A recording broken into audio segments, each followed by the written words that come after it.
How do I know what my limits are?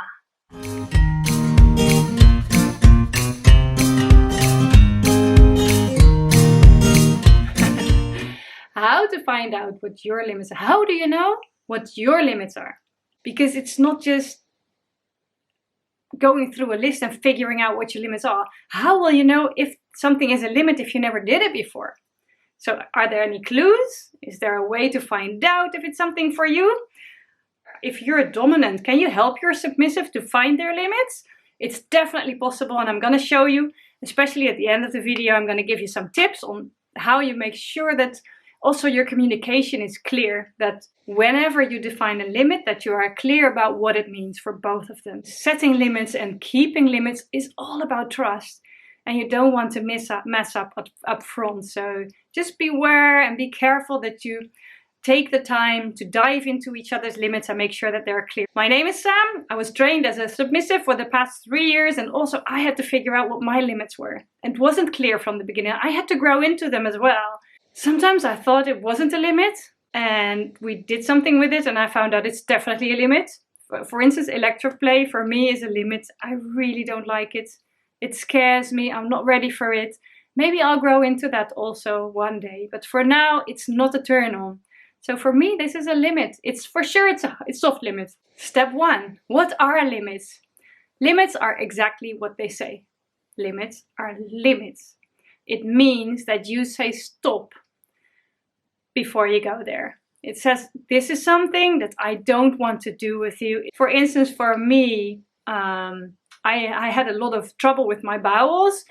And so I love anal play. But you just shouldn't put something in my ass that goes too deep, because it's messing up with stuff. So for me, that's a hard limit. Another thing is, for instance, for me, everything that is not healthy is off limit. Actually, I like to play a bit with it, but it's a limit for my dom. Yes, doms have limits too.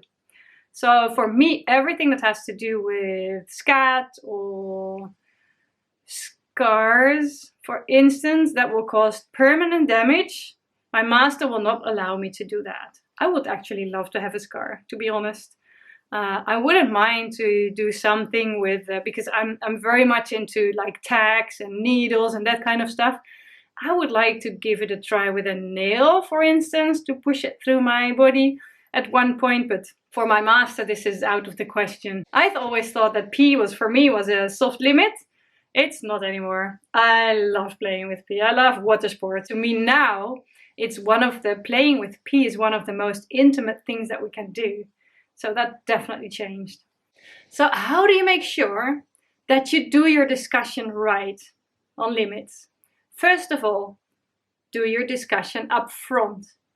You really don't want to have a discussion on limits whenever you're in a scene. Especially if it's a new play partner, take the time. Everyone is different. Everyone reacts in a different way. For instance, when I take too much, I'm getting cold. As soon as I start shaking, it's time to stop.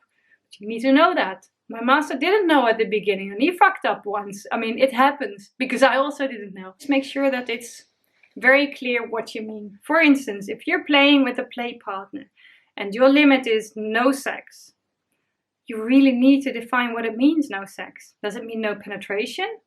Does it mean no oral sex? Does it mean no touching the genitals at all?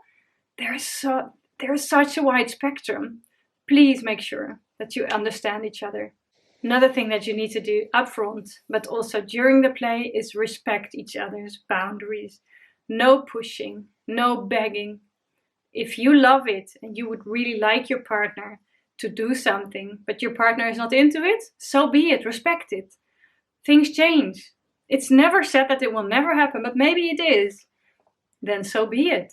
Just find another way. There are so many ways to play and have fun and have passion and etc. And it's just, you're playing with trust if you're playing with somebody's boundaries. So make sure that you never, ever, ever cross a boundary on purpose, because it will kill the trust between you and your partner. Like I said, discuss your limits upfront before you play, but I would definitely recommend to look into your limits separately. So you look into your limits and your partner is also looking into their limits, whether you're the sub or the dom, because also doms have limits. Because what you really don't want is that you get into a discussion why, or is it really a limit or something. Just make sure for yourself that you define what is your limit and what is not. After you figure them out yourself, discuss them together, that you know what your partner is meaning. Don't hesitate to ask something, even if it seems very obvious and very clear. Make sure that it's clear. Just let your sub explain a bit about it. Okay, so now here's the cool thing. I created a kinks list for both of you, for the dominant and for the submissive. You can find the link in the description below this video, and it's a fantastic instrument to help you figuring out what you love and what you don't love. If you find on this list something that you have no clue if it's a limit for you or not, then I recommend the following. Go to Pornhub or to any other porn site and see if you can find a video where somebody else is doing that kind of kink. And just see what it does to you. Does it turn you on? Then it might be interesting to give it a try. Does it scare you? It's not a bad thing. That it scares you doesn't mean that it's a limit. Do you think it's gross? Do you think that you would really not do it? Does it repel you? Then it might be wise to put it on the limits list. Play with passion.